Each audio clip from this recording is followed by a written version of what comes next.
Hi, everybody. Thanks for joining us this evening. This is John McDougall, the event coordinator here at Murder by the Book in Houston. And we're excited about tonight's event. But before we get started, I'll just do some general store announcement stuff while everybody gets the notification that we've gone live and they come find us from their various corners of the internet. So I wanted to mention, if you have not been into the store lately, we are open. We reopened on Halloween, so we're available for in-store browsing. We hope you will come see us and visit. We're still limiting it to about 6 people in the store at the moment, just because it's a small space. We want everybody to feel comfortable and be able to socially distance. And of course, we're still asking that you wear masks when you come in. But we hope you will come see us. And if you don't feel comfortable coming in, we are still doing curbside pickup as well. We don't have the table set out anymore, so if you do want to do curbside pickup, just give us a call when you pull into the parking lot and let us know what car you're in, and we will run your books out to your car, which we actually did before the pandemic too. So even, in some future when there's not a pandemic happening anymore, if you pull up and you just want us to run books out to the parking lot, we're always happy to do that. We've had several customers that we've never seen set foot in the store before, even before all of this. So we're happy to do that. I wanted to mention a couple of other things we've got going on. But before I do that, I wanted to mention, if you see any comments that pop up that are asking you to click away from the event to watch it and potentially input your credit card, don't click on those. Those are spam. I'm going to be keeping an eye out for those while we're chatting, and I will block them as they pop up. We had a couple of issues with it with Mary Kay Andrews the other night. So just be cognizant of that. Don't click on any links to take you away from the event that you're already watching. If you are not familiar with our subscription service box, we do have a Cozy of the Month subscription. So if you would like me to pick out and send a cozy to you every month, visit murderbythebox.com. I'll drop a link for that in the comments, and you can get all of the kind of new stuff. I'm so excited. Our May book, which I'm not going to announce what it is just yet, comes out in a couple of weeks, and we just got copies in today, so I'm super excited to send that out.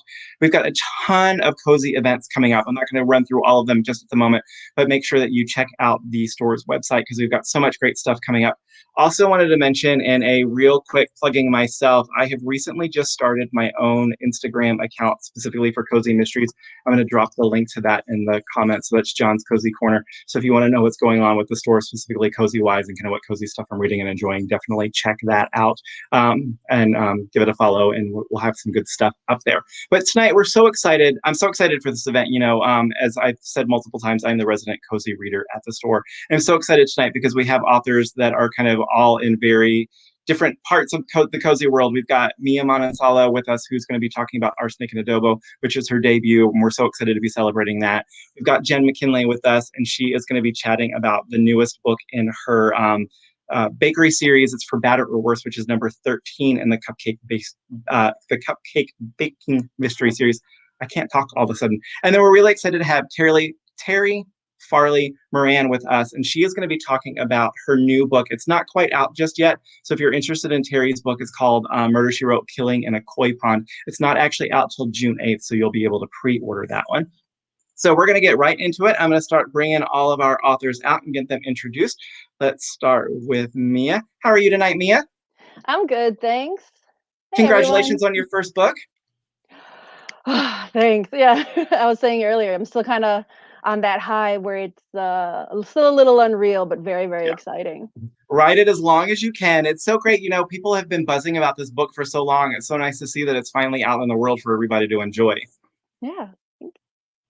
Let's get you officially introduced. So Mia P. Manansala is a writer from Chicago who loves books, baking, and badass women. She uses humor and murder to explore aspects of the Filipino diaspora, queerness, and her millennial love for pop culture.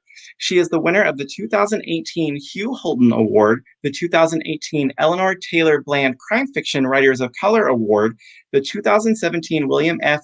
Deeck Malice Domestic Grant for Unpublished Writers, and the 2016 Mystery Writers of America Helen McCloy Scholarship. She is also a 2017 Pitch Wars alum and a 2018 and 2019 mentor. And as I said, her new book, Arsenic and Adobo, just came out Tuesday. And so we will be chatting with her about that in just a sec. But next, I'm going to bring out our next author, Jenn McKinlay. How are you tonight, Jenn? I'm doing great. How are you, John? I'm good. It's so good to see you again. You too. We were talking before we got started. We got to chat with you earlier in the fall with Marty Wingate about the new book in the Library Lover series. So I'm excited tonight that we get to talk about the Cupcake series. Yep. I'm all over the place. Yep. So as I mentioned, this is number 13 in the series for Better or Worse. It also just came out Tuesday. And Jenn McKinlay is the award-winning New York Times, USA Today, and Publishers Weekly bestselling author of several mystery and romance series. Her work has been translated into multiple languages in countries all over the world. She lives in sunny Arizona in a house that is overrun with kids, pets, and her husband's guitars. And now we're going to bring out Terrie. I'm going to swap us around on the screen just for a sec. How are you tonight, Terrie? I am fine, thank you. I'm happy to be here. Thanks so much for joining us. Oh, it's my pleasure. So Terrie was telling us before we got started that this is one of the first Zoom virtual events that she has done, which I'm very jealous, but we're very excited that she said yes to us and has joined us this evening. I'm happy. I'm very nervous about the technical stuff. You know, the talking part I can do, but the technical stuff makes me nervous. So far, knock on wood, we're in good shape. So as I mentioned, Terrie's new book, Murder, She Wrote, Killing in a Koi Pond, is number 53 in the Murder, She Wrote series, but it's the first installment that she has written. It's going to be coming out June 8th. So I was telling her beforehand, I don't have it behind me since it's not out yet represented, but I do have my little Jessica Fletcher Funko Pop. So that way we have Jessica and we have Terrie represented behind me. That's the team. So, let me scroll to, there we go. Shortlisted twice for the Best American Mystery Short Stories, Terrie is the author of the Read 'em and Eat mysteries, which debuted with Well Read, Then Dead. The only thing Terrie enjoys more than wrangling mystery plots into submission is playing games and reading stories with any or all of her grandchildren. And as we are chatting tonight, I see lots of people joining us. Thank you everybody for tuning in. I'm seeing lots of familiar names, which you love to see. As we are chatting, if you guys have any questions for any of our authors, please post those in the comments and I will be peppering them in as we talk. So we're going to start with you, Mia. To get us started, can you tell us a little bit about Arsenic and Adobo? Sure. So Arsenic and Adobo is a Filipino-American themed culinary cozy mystery. It follows the protagonist, Lala Macapagal, who was born and raised in the small town of Shady Palms, Illinois. She left home for college to move to the big city of Chicago. Couldn't quite hack it, had to return home after a pretty horrendous breakup to lick her wounds. She's tasked with saving her aunt's failing restaurant, and she reconnects with her high school sweetheart, who has become the town's vindictive food critic. Surprise, surprise, he dies mid-meal, and she becomes the main suspect in the investigation. So I have to say, Mia, as your first book, you have the elevator pitch nailed. Not everybody can do that with your first book, so you've got it down. Good for you. Thank you. All those podcasts, good practice. All right. So how about you, Jenn? Can you tell us a little bit about For Better or Worse? Oh, sure. But I just wanted to say first, I was lucky enough to get an advance read of Mia's book, and it's really fantastic. Like, major, major good job. So I can't wait for the next one. Do you have a date when that one's coming out? Just, I believe it's early February 2022. And thank you. All Jenn right. was so kind to blurb my book, and it meant so much to me. So thank you, Jenn. Yeah, and I apologize. It was a hectic spring. I have a kid graduating, so I was a little bit late on it, but I loved it so much, just so you know. Oh yeah, I forgot the question. Oh, For Better or Worse? Honestly, it's the 13th book. I think from the title you can tell For Better or Worse. Maybe finally some people are getting married, but it came to me when I read. I joined a gym and I was listening to Anthony Bourdain's Kitchen Confidential.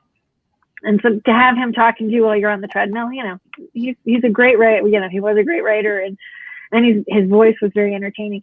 But it really got me obsessed with the executive kitchens and, Escoffier's brigade kitchen style. So it just seemed to fit when one of the characters in the bakery is going off to work in an executive kitchen. So this one's really kind of Oz's story, who's always been an assistant in the bakery. And then he's the chief suspect in a murder. But did he do it or not? All right, Terrie, now you. Can you tell us a little bit about Killing in a Koi Pond? Sure. Jessica is so well known to everybody, travels a lot, and often wherever she goes, there happens to be a murder. It's she's going to Columbia, South Carolina to visit a friend of hers that she was a college roommate with. And she gets this woman. The woman is thrilled beyond measure because Jess missed Dolores's wedding. Dolores recently married. Of course, shortly after Jess's arrival, Dolores' husband winds up face down in the courtyard. And from there, Jessica really fills two roles. One is as a widow herself. She helped Dolores deal with the beginnings of widowhood. And she also manages to, although the sheriff thinks Dolores makes the perfect candidate, she manages to find other candidates and ultimately the killer. So you bring up a good point with series. You said, Jessica travels a lot. One of the things I wanted to talk about for all three of you is, I mentioned you guys kind of are all kind of at different stages. Cozy, as me, as this is a first book. Jen, you're well into a series, and Terrie, you're taking over a series. But one of the things that's really interesting about all three of these books is you kind of all break kind of one of the cardinal Cozy rules, that they generally take place in a small town. Jen, yours take place in Scottsdale. Mia, yours is in Chicago. And Terrie, Jessica gets to travel all over the place. So can you guys talk a little bit about kind of the decision to set, your Cozy kind of not in a small town? Let's start with Mia. Well, actually, so the majority of the story does take place in a small town. It's so like I do reference Chicago. That's my hometown. It's what I know best. But Shady Palms is a fictional small town that I set a couple hours outside of Chicago. Okay. But it does have almost like a suburban Chicago feel, right? It's so I can see like how there would be that confusion. And the reason I did choose is because from the very first page, I was playing around with the cozy genre tropes that I love so much, which is, again, girl moves to the big city, has to return. The town's very quirky. It has its own flavor, it's almost like its own world, kind of like that Stars Hollow in I think it's called in Gilmore Girls. Yeah. And I kind of wanted to create that kind of feel, but still have the big city accessibility. And how about you, Jen? Jen, you are muted.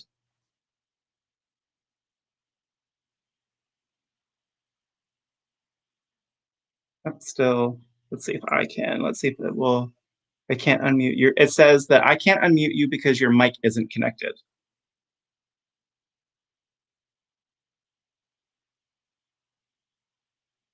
Yeah.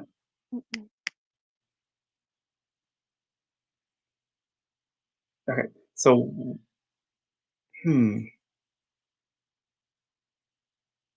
So you can hear me, but we can't hear you. Okay, so I am going to, we'll let Terrie chat. So Terrie, tell us a little bit about yours. And Jen, I'm going to temporarily remove you from the stream and drop you back in and see if that helps.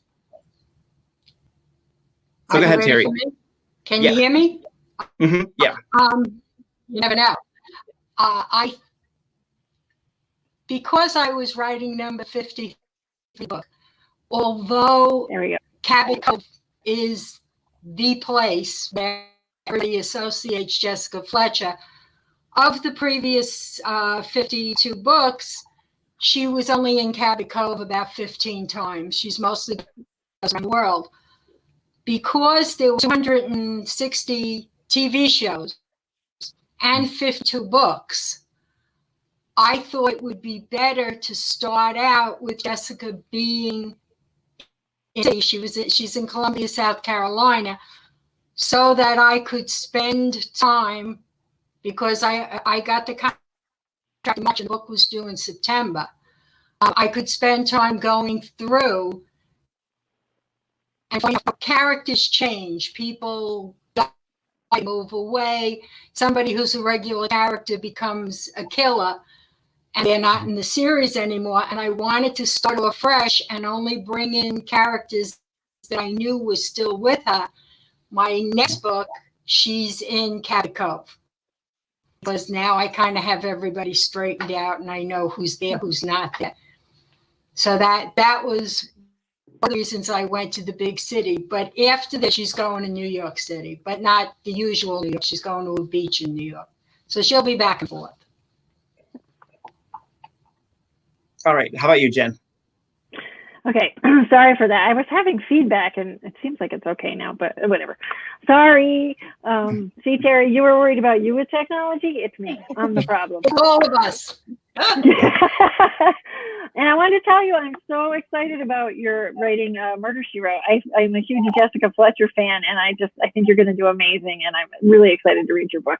I've got it on my pre-order, so I'm very excited. Thank you. Oh, you bet. You bet. For me, I didn't really realize cozies were supposed to be small towns. So I just picked my town because I live in Scottsdale, and I thought, well, the research will be super easy because, you know, it's like a mile away. And the thing about Scottsdale, the old town section of it is kind of a small town. Like everybody knows everybody. The businesses, like we have an ice cream place called the Sugar Bowl. And the guy who used to draw the Family Circus was a Scottsdale resident. So his cartoons are all over the Sugar Bowl. The Sugar Bowl has been in his cartoon. It's, you know, Irma Bombeck lived in the area. It's like everybody knows everybody. So that hasn't changed. So what drew you guys to the cozy genre? Were you fans before? Did you set, or were you like, I'm going to write a cozy? Let's start with me. What was your introduction to cozies? Well, like I like to joke that like my first culinary cozy was Encyclopedia Brown, because there were like the first book I read from him was Encyclopedia Brown Takes the Cake, and you know, as a child I was like, oh my god, I get to solve like these 2-minute mysteries, and at the end there's a connected recipe. But like cozies as we know them now, I have my mom to thank for that. So first, she was the one who got me into the mysteries. Well, so I grew up in a multi-generational household, just like my protagonist, Lila. So I grew up with my maternal grandparents, parents, brothers, cousins, and all of that. So I got into the mystery and like the mystery shows early. So I was that 6-year-old watching Murder, She Wrote. So Terrie, I'm so excited for your run on those books. I was watching Murder, She Wrote, Perry Mason, Matlock, you know, like, oh my God. My mom got me into Nancy Drew, Mary Higgins Clark, all that kind of stuff. And within maybe 5 years or so, my mom discovered cozy mysteries, particularly culinary cozies, because it combines our love of food and mystery. Mm-hmm. And so I started reading the same books as her, so we'd have something to chat about. And I just kind of like fell in love. They're super fun. It's one of the things I love so much about cozies too, is because, you know, because there's no graphic language, there's no graphic violence. They're really good, like kind of bridge books too, for like teens who are ready for like adult level mysteries, but they're not necessarily maybe ready for like, you know, the gore and stuff that you can find in some. So it's been really great to kind of have teens come in and kind of have moved their way out of the young adult section and be able to kind of give them like a good cozy and be like, oh no, these are great. And just see them keep coming back for them. Mm-hmm. How about you, Jen? Absolutely. How did I say? I think same thing. I grew up reading Nancy Drew, Agatha Christie. I don't think I really knew cozies were a thing until I kind of got pushed into writing cozies. You know, I was writing just regular mysteries, and my agent said, you know, why don't you write a cozy? It's got a hook. This is what it is. And I was like, okay. And then come to find out, it was just a natural fit, you know, because of the same thing Mia said. I grew up watching Murder, She Wrote, and, you know, what was that one with Dick Van Dyke, where he was like a doctor, murder. but he's like stuff like that. Yeah. So it just shows like that all the time, and it is multi-generational. What I love about it is you get, like you were saying, teens reading them, and then they could, you know, they share it with grandma, you know, which my grandmother was a huge mystery reader, so definitely sharing the love. And how about you, Terrie? Well, I started out in my house. The rule was, the book was in the house. Nobody cared how old you were. You could read it when I was a kid. So I read a lot of Ruth Rendell, Agatha Christie, those kinds of books. So as a result, by the time I was adult, my two areas of reading were cozy mysteries and American history from pre-Revolutionary War to Civil War. I'm not, you know, writing history. That takes too much research. I'd rather make it up. So I'm not Doris Kearns Goodwin. So when I started writing, cozies were a natural fit for me. So I think it's funny that so many, like, that we all kind of have that kind of Murder, She Wrote introduction to it too. Like, I remember watching it with my grandmother, and, you know, like Columbo, all of those shows. That's probably where my love of it came from too. So it's so great that everybody gets to have those, and it's always so fun now with like Netflix and streaming and stuff to see like people kind of keep continuing to discover all of that great stuff. And having that kind of Murder, She Wrote, it's a really great way. A shorthand to explain to people when they come in the store, kind of what is a cozy mystery. Oh, they're kind of like Murder, She Wrote, or my favorite is it's sort of like a Hallmark Channel Christmas movie. There just happens to be a dead body in it. Yeah. So Terrie, since we've been talking about Murder, She Wrote, can you tell us a little bit about how you got to write Jessica Fletcher? How did that happen? I'm going to tell you the absolute truth. So the pandemic started. They told us all to stay home. They told us to stay home 3 days before St. Patrick's Day. So St. Patrick's Day, I'm in my house playing Irish music, baking Irish soda bread. I'm all by myself. And the phone rings, and it's my agent. And she said, would you have any interest in picking up the Murder, She Wrote series? And I said, yes, tell them I'll do it. And she said, don't you want to hear, agents have like this big responsibility to lay out all the good things, the bad things. And I was like, no, I don't care. I said, I'm watching Fletcher since, I want to do this. So she did due diligence. She wouldn't let me just say yes. And that's how it happened. Now, I'm going to tell you, they didn't pull me out of the air. I've been writing for Berkeley. It's a Berkeley book. I also write with Laura Childs, so they know I can work on characters that I didn't invent. And anybody can tell you the big thing is to get your stuff in on time. And I get my stuff in on time. And I have no idea exactly why they did me, but and they may have asked 40 people who turned them down. I don't know that either. But I am very happy. It's a dream come. I just wrote a whole blog post about it. This was my most preposterous dream come true. Because when I wrote my first short story published, because of course the first novel was still in a drawer over there. Nobody ever wanted it. But when I sold my first short story, my son started calling me Jessica Fletcher. And then because I used to make them be totally quiet. Sunday night at 8 o'clock, you weren't allowed to do anything because that's Mom's hour, and I'm watching Jessica Fletcher. So it became a joke in my family that every time I published something, they call me Jessica Fletcher, and I'd be like, yeah, all right, cut it out. This contract, I called up my son. I said, now is good. So that's, I was just, I was making soda bread and singing Irish songs and along. So Mia, let's talk a little bit about your publishing journey. So was Arsenic and Adobo, was that the book that you were using for Pitch Wars? No, this is actually my second book. My first book was titled Death Comes to Comic-Con and is a murder mystery set at a comic book convention. Oh, fun. So, I like that. Yeah, thank you. Yeah, so it started like a queer, Filipino American woman solving geeky mysteries.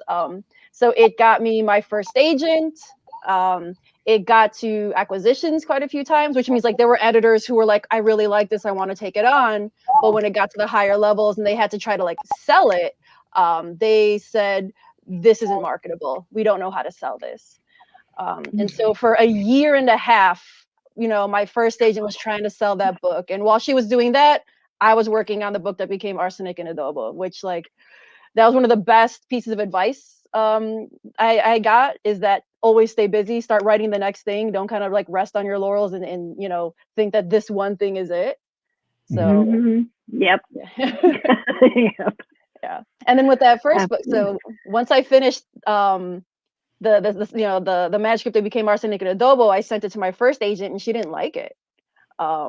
She was very honest with me and said, I loved your first book, which I couldn't sell. This book I could easily sell. It's very marketable, but I don't love it.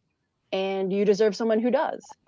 Which, I respected her for that, right? She was looking out for my own interests. She also didn't want to spend time on something she wasn't passionate about because it's a lot of work as a literary agent.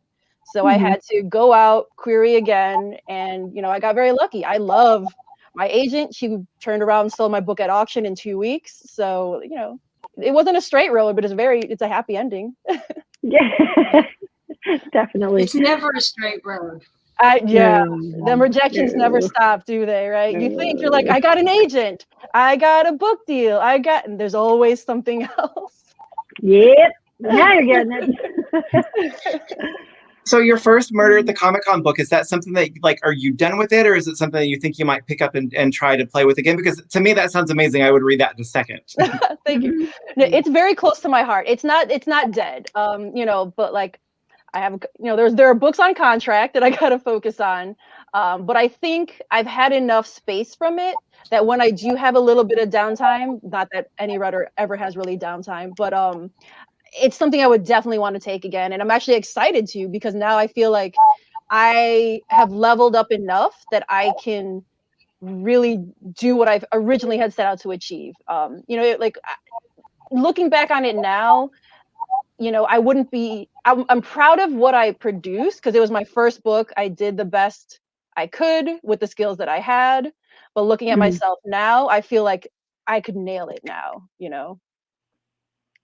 So fingers crossed that I eventually get to go back to it, because I really love that character. I love that world. And how about you, I Jen? think it's really hard. Oh, sorry. I was going to talk about her. Go ahead.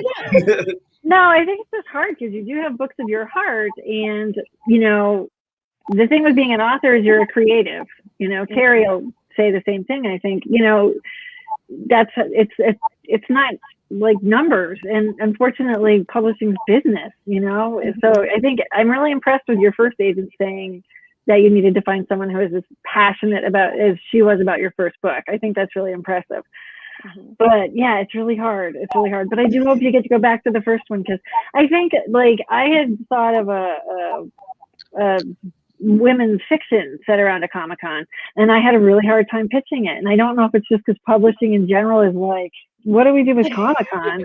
Do you know what I mean? Or if it just didn't work. But I was like, but she thinks she's a superhero and it's super cool, and they were like, no.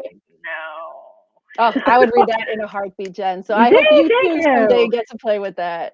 Thank you. We'll be Comic-Con buddies. Yeah. But yeah, no, it's hard because it's, you get excited about an idea, you throw all this creative into it, and then unfortunately the business part of it, they're like, we don't really see what to do. We don't know what to do with that. Yeah. And you're like, publish it. I'll help you. Anyway, sorry. So I feel you. And then I forgot what you were asking me, John. What was that? About your publishing journey.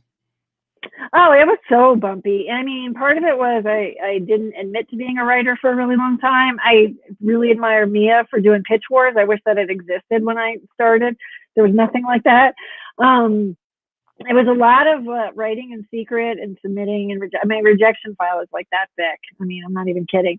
And it's because I thought I would start with romance because I thought they were easy, but if it's not your gift, it's not easy. So then I found Dead Bodies and Mysteries, and that was, super good fit. But then ironically, I've doubled back to romantic comedies because I'm the kind of person, and if you tell me no, I will spend all my time thinking about how I'm going to get you to bend to my will.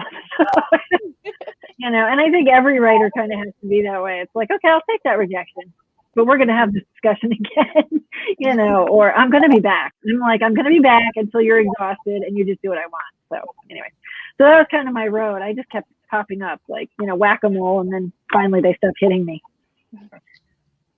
So Jen, how did you end up with two books in both series, the Library Lovers and this series? How did you end up with two books back to back with like weddings in them?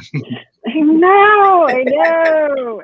Well, here's the thing, and I think Terrie and Mia probably have seen it. You sign a contract and it's for 3 books. So for me, I've always been convinced I was about to fail. So it was like, okay, this is going to be 3 books and done. So in my head, the whole series was plotted in 3 books. And then they come back and they're like, oh, we want 3 more. And you're like, oh, so we're breaking up. And then I'm set for them to be together after the 6 books. And then they come back and they're like, and we want 3 more. So we're breaking up again.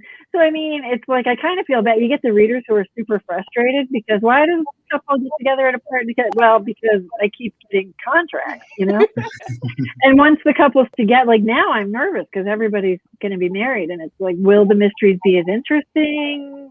Are the readers invested enough to stay with a married couple? I don't know. So, but yeah, I think both, one came out in 2010 and one came out in 2011, and I milked it as long as I could, keeping the couples apart, and then it's just, people were getting mad. Like, brace yourself as they get invested in your Jessica Fletcher, because I'm sure you'll have your very own Jessica Fletcher, Terrie and Mia. I'm already attached to your characters, so you're going to start getting people who are super invested and telling you what they think you should be doing. Yeah. And we appreciate that, but at the same time, trying to make a living here, people, So. Drew Ann is watching. Hey, Drew Ann, and she says, Jen, she's been waiting for the marriage, so they are definitely still interested.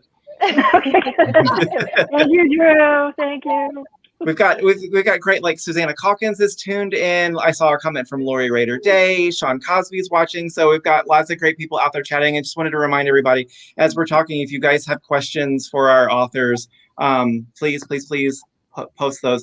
One of the topics I had too that I wanted to talk about is the role of police in your books. Mia, in the beginning of yours, you have kind of an author's note about the role of police. Can you talk a little bit about that? Sure. So I had a Filipino, like a homeland Filipino, as in born and raised in the fringe of the Philippines, as a sensitivity reader. And I originally contracted her because even though I'm Filipino-American, writing a Filipino-American character, there are huge gaps in my cultural knowledge. Because again, I was born in Chicago. I don't speak Tagalog.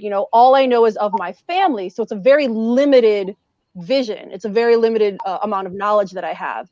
And considering that, I had, different generations, I had immigrant characters, I had use of Tagalog in there. I wanted to make sure I was getting it right and that I wasn't being too narrow-minded in my perspective. Because the last thing I would want is like to perpetuate stereotypes or other harmful views, right?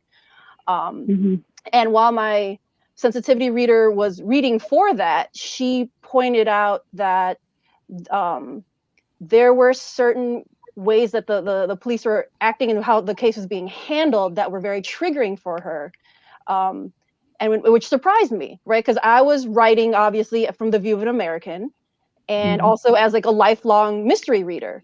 And so for me, like, these are very typical tropes where, like, obviously you need the cops to kind of bumble it a bit, because why else would you need an amateur sleuth, right? If they were trustworthy and on the up and up, I could just like, all right, awesome, I trust you to serve justice.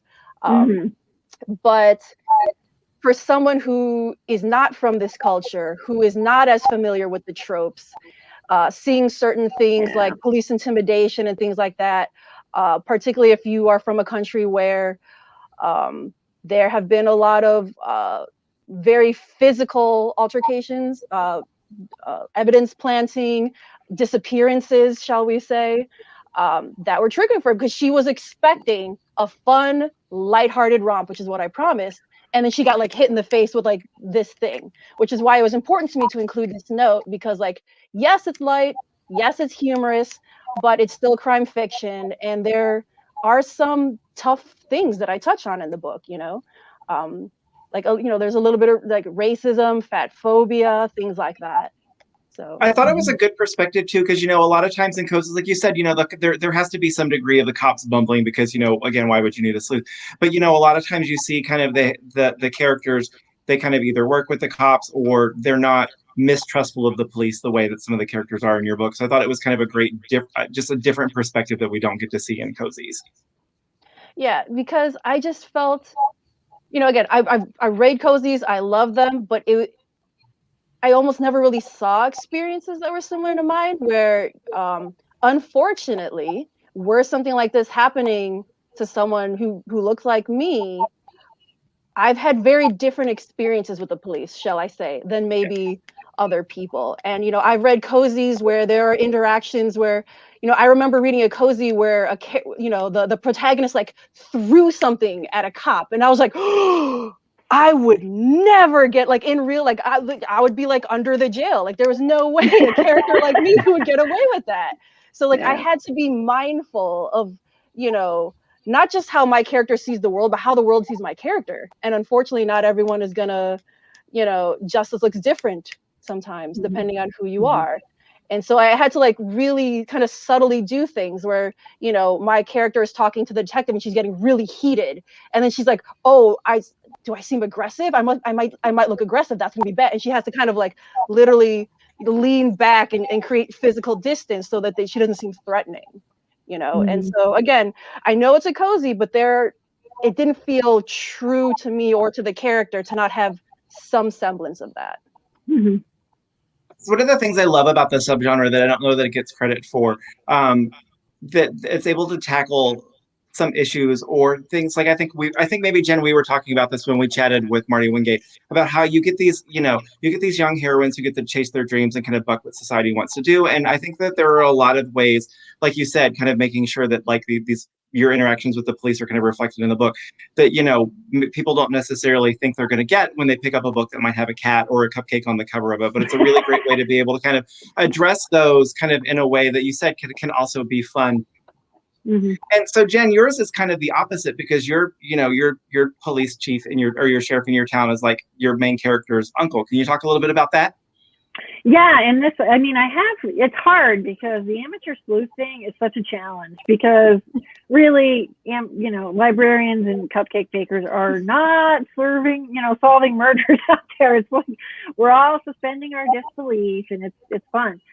So I always felt like the police needed to be a presence, but it's interesting I did go to the Scottsdale Citizens Police Academy, which was like an 18-week, you go every Wednesday for a few hours and it really, like everybody should have to go because you really see how hard the good ones, because that's the reality of the world, work, and just how different they think. I remember the woman teaching us, she and her husband were both in the police force, and she said, your day is maybe 2% people, or if you're out, out and about in public service. And I was a librarian at the time. She's like, maybe 2% of the people you deal with are horrible. She's like, 90% of the people we deal with are horrible. And she said, it's mostly drug related, crime. And it just makes you realize if we could redo, okay, I'm going to go on a totally, like if we could just fix things. But anyway, so I think doubling back to cozies, it's like you can talk about alcoholism and drug abuse, and you can have police officers who are your ideal, what you wish they were. In the library series, actually, I have two different chiefs of police. It starts with a man who is kind of a bungler, and I got called out for it. One of the hardcore cozy readers was like, why does it always have to be a bungling cop? It's such a stereotypical. I'm so disappointed. And I was just like, oh, I did kind of do that. So I fired him, or I made him retire, and then I brought in a woman. So I do listen. But I think it's just such an interesting time because you pretty much have to represent the police in an amateur sleuth. I mean, they're going to be there one way or another. Your amateur sleuth is at some point going to have to call them because there's a body or a stalker or whatever. But how do you represent them, and how do you represent them accurately? And like Mia said, you have to be very aware of your character. Like we're all, 3 writers, we're all women. I'm sure my interactions with police is very different than my husband's just because of gender. It's like we were talking the other day about, the whole, I don't hear it as much as I used to, but it used to be, oh, female driver, stuff like that. And it's just like all that stuff is still there. We're stripping that all away bit by bit, and with our cozies, we can do it, but we can do it in a really nice, funny, sneaky kind of way. I think that's the lure of the cozies. And how about you, Terrie? How does, in the book, how does Jessica interact with the police? I mean, she's such like this iconic sleuth. So how do you have her interface with police in the Murder, She Wrote book? Well, so far I've written 2 and I'm writing the 3rd. In the first one, as I say, she's in Columbia, South Carolina, where they don't know her. And the victim, yeah, see that's, I'm responding to Jenn too. Yeah. So they don't know her. They don't take her seriously. And the only way she gets to participate is because she is at the widow's side. And she has been through this before. So when the sheriff starts to want to question the widow, Jessica knows we got to get a lawyer. We have to do this. We have to do that. So she can assist while she's investigating. In the second book I wrote, she's back in Cabot Cove. And what Jessica is still the sheriff. So they still have a relationship. And, other things happen and they still disagree a little, but he has a great respect for her opinion. May not always agree with her, but he has a respect for her. So again, her situation depends entirely on where she is. If she's been there before, if it's not Cabot Cove, and if the responding police officer is somebody she's worked with before. In the television show, she worked with Audie Gelber almost every time she was in New York City. Now, I'm writing a book in a different part of New York City. There's no Audie Gelber. So now it's going to be a different guy and a different relationship because she's not in Manhattan. She's in my home borough of Queens. Oh, nice. Nice. I love Queens. There's an Italian restaurant there that makes an amazing pistachio creme brulee. I'm just saying. All right. You'll have to slip me the name. I will. So we've got some crowd questions. So Susanna wants to know, she says, as a culinary cozy, Mia, does your book have recipes at the end of it? And if it does, she's wondering, do the recipes inform the mystery or the plot at all? And how foolproof are your recipes? I mean, foolproof, like I'm testing it in my own oven, which is not exactly like a high-tech, up-to-date kind of thing. So, and it's funny because everyone's like, oh, baking, it's so precise. And I'm like, not the way I do it. Like kind of like futz around it. But yes, there are definitely recipes. In this book, there are 4 recipes, and I have recipes that represent each of the characters. So again, it's her aunt's restaurant. So there's like a recipe from her aunt. There's a recipe from her grandmother because her grandmother also works there. And then there are 2 that are from her. And then so like the recipes I chose kind of reflect the characters. So the aunt and the grandmother's recipes are a little bit more traditional Filipino recipes, shall we say, whereas Lila's are more of a Filipino-American like hybrid twist. Like ube crinkles, it's like banana bread, but like spiced similar to like a Filipino like ginger tea kind of a thing. Thank you. Yeah. I mean, I don't know if they're foolproof, but I've seen people on Instagram that have been baking them, which makes me so happy. And I've gotten some good reviews on that. So give it a try. And so Mia, are they your own family, or are they your own recipes or family recipes, or where did they come from? No, so my book is dedicated to my dad because he was the cook in the family, and he was a very old school cook. So like there was no measurements, right? There were like anytime like, oh, how do you make this? He's like, oh, you need this, and this. I'm like, okay, but how much? And he's like, that much. I'm like, I don't know what that means. So, unfortunately when he passed, he took his amazing, recipes and cooking and knowledge with him. So I started cooking Filipino food after he passed because I'm like, now there's, my mom's not a cook. So I'm like, I have to be the one to learn these if I want to eat this again. So I cobbled for these recipes, like I cobbled together recipes that I saw online, and then I tweaked it to how I remember it tasting, right? Because like every family has that cook where for them, like the way to prepare a dish is the way that person made it, right? And so, adobo is like a style of cooking in the Philippines. It's not necessarily, it tends to have similar things like soy sauce, vinegar, and garlic, but it changes regionally and per family. Like, but for me, the adobo recipe is the one that tastes like my dad's. And that's what I was aiming for when I was concocting that recipe.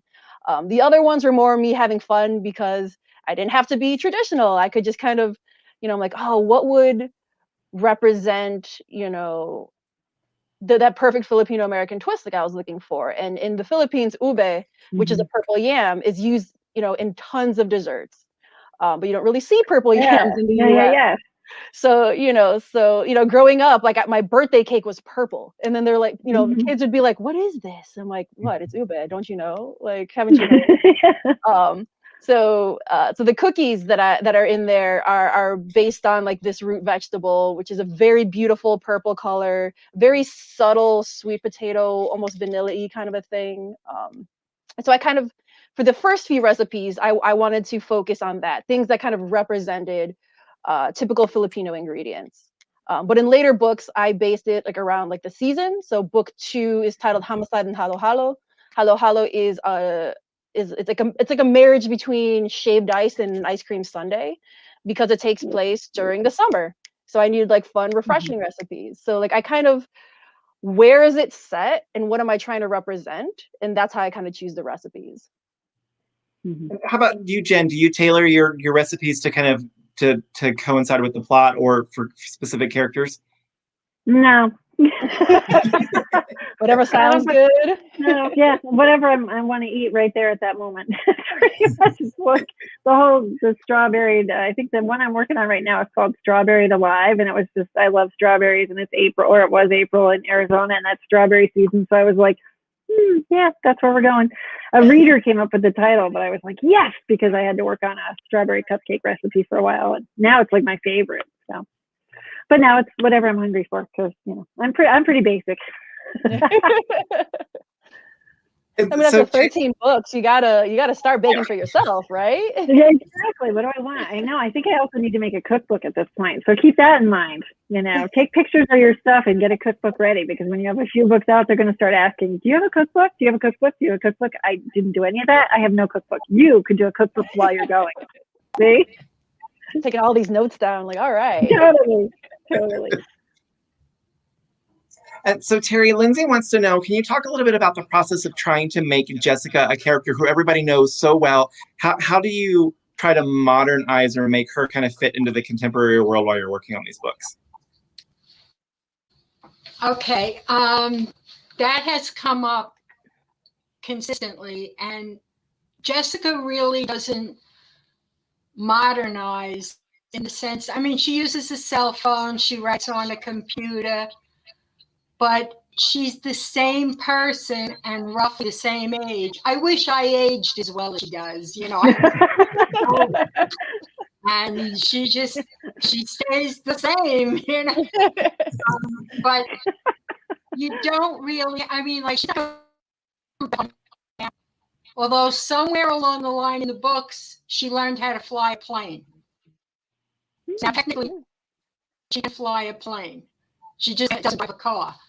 And one of the reasons she doesn't drive a car was with the TV show, she didn't want those shows that had a lot of car chases. So they decided the way to solve that was to have her drive. And they just kept it.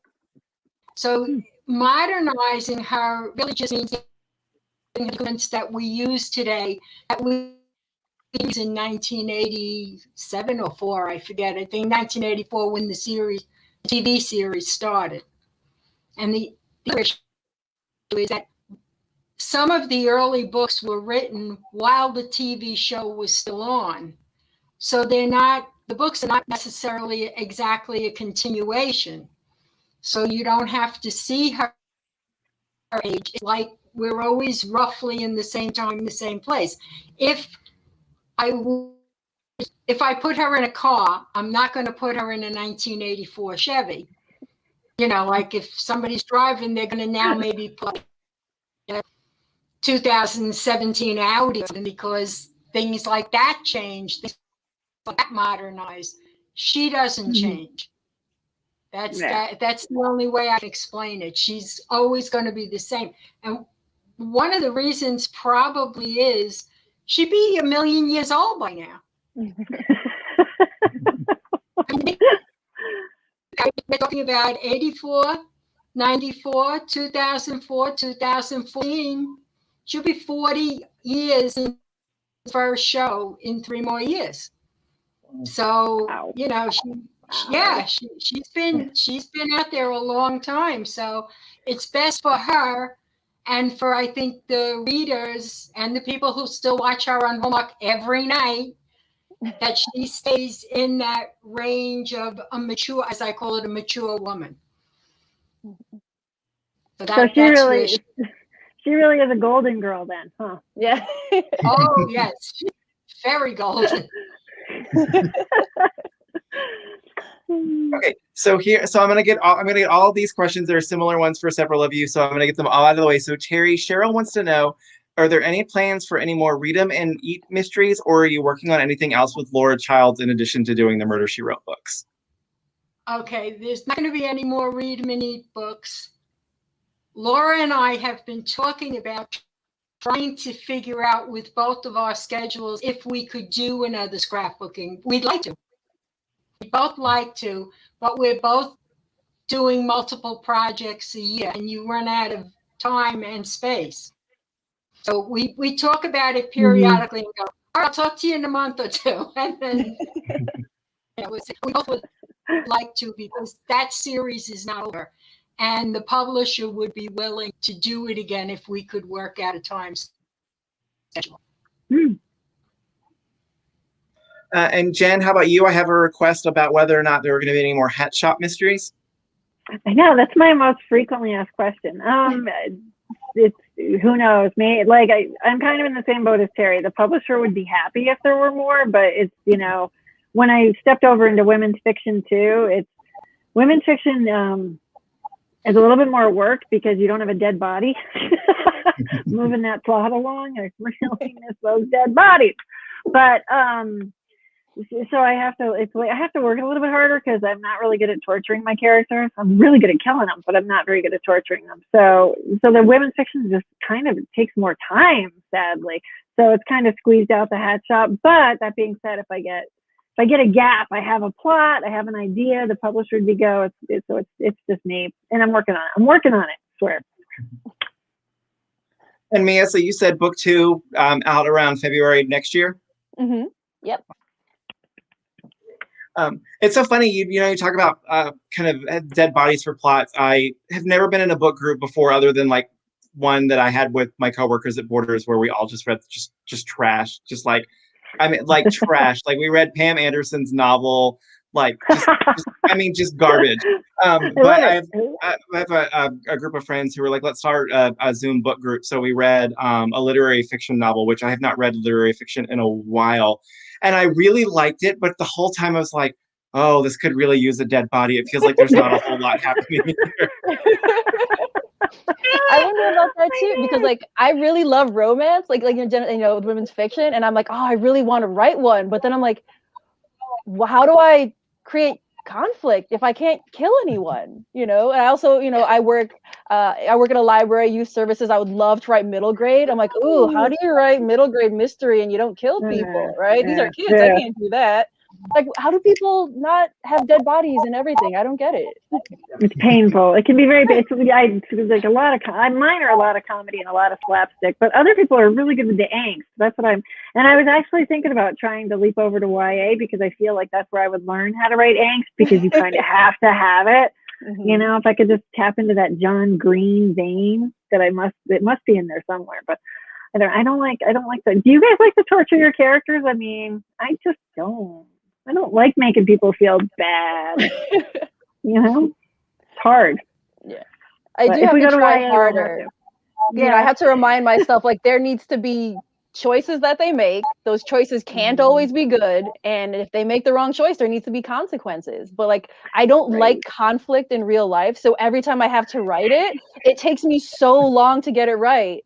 So I'll have beta readers and they're like, oh wow, that argument resolved really easily. And I'm like, oh, I know. Okay. I'm just trying to sweep it under the rug. I know I can't keep doing that. So. Can't we just pretend we're okay? Let's just pretend.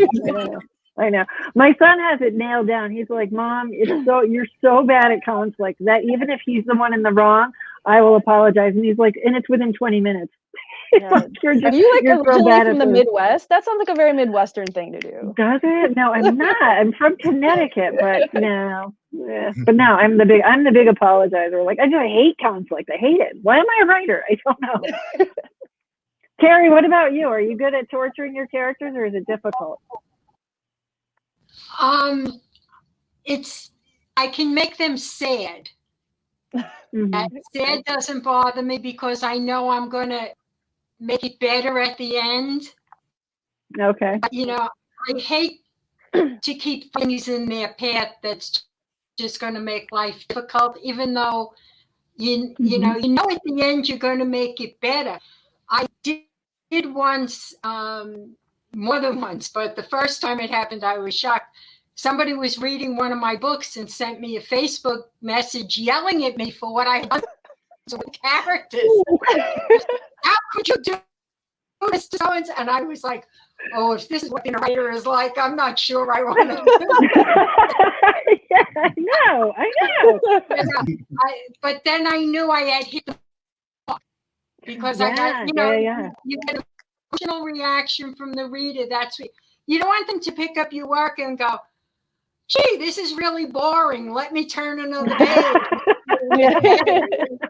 That's not going to happen. Maybe that's how you know what? You've just given me a whole new perspective with that. It's like, maybe I need to stop thinking about, I'm not torturing my character.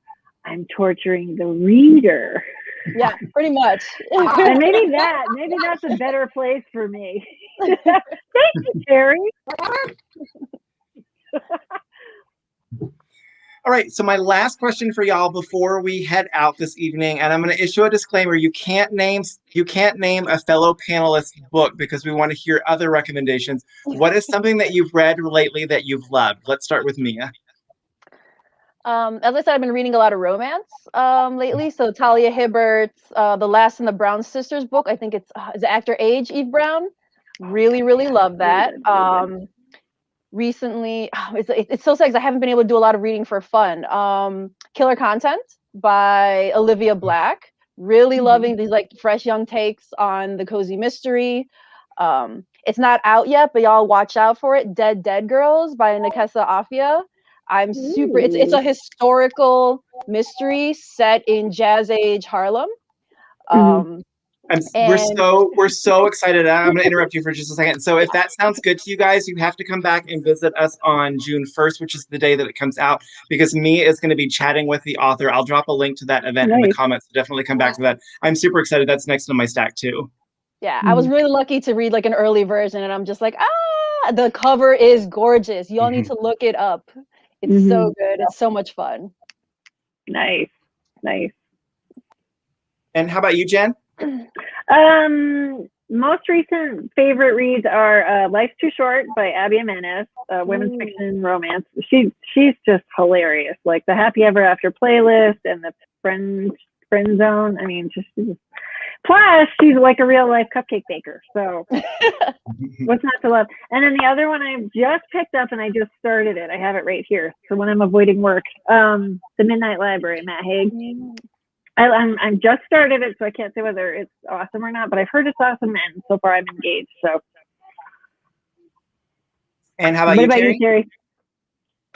Oh, the book that really, and I'm trying desperately to remember the name. It's the ice cream cone book by who is really Abby Vanderveer.